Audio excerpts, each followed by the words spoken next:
You're good?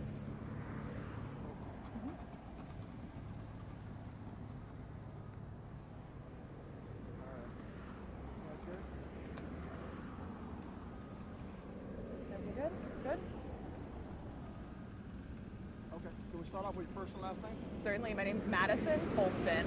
It's spelled Madison. Last name is Polston, Polston, and I'm the Public Affairs Director for the Brazoria County Sheriff's Office. Can you give us a brief about what took place?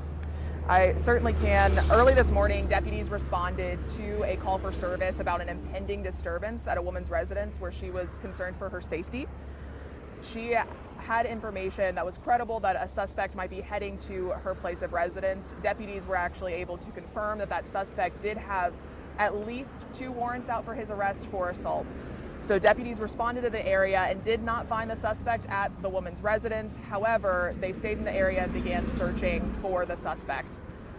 As they were conducting this search, deputies saw a vehicle that matches the suspect's vehicle description, and that vehicle actually committed a traffic violation and turned into the neighborhood of the reported victim.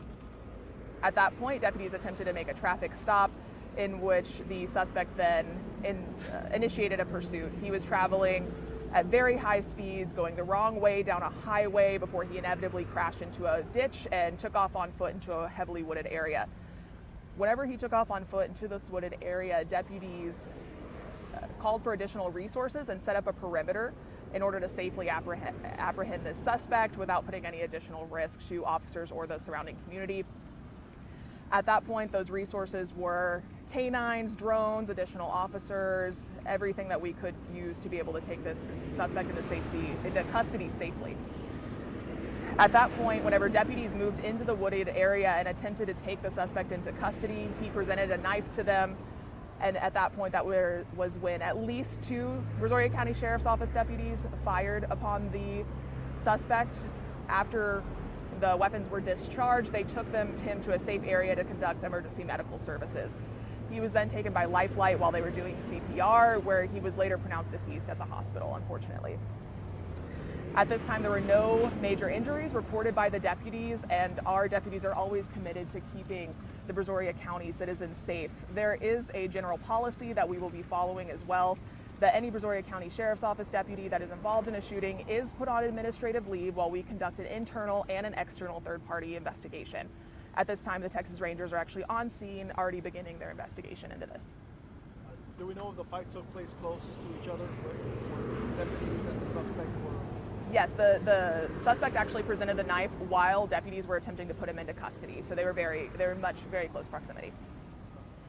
Can you give us a description already of the mount of the suspect? I don't have all of the details yet, and we haven't released his name because we haven't notified next of kin or anything of that nature yet. And you said the female that reported the incident, she was a complaint that the suspect would do harm to her? Yes, she was very concerned for her safety and asked for deputies to come on scene to make sure that the suspect wasn't at her residence. Can you tell us the priors that he had? I know of at least 2 assault charge warrants that were out for his arrest. Out of Brazoria County? There's at least 1 is out of this area, and I believe the other one is out of Harris County, but I would double check that. Or I can double check that and send that information to you. Any questions? Good. All right. Thank you. Well, that was short and sweet. Thank you, guys.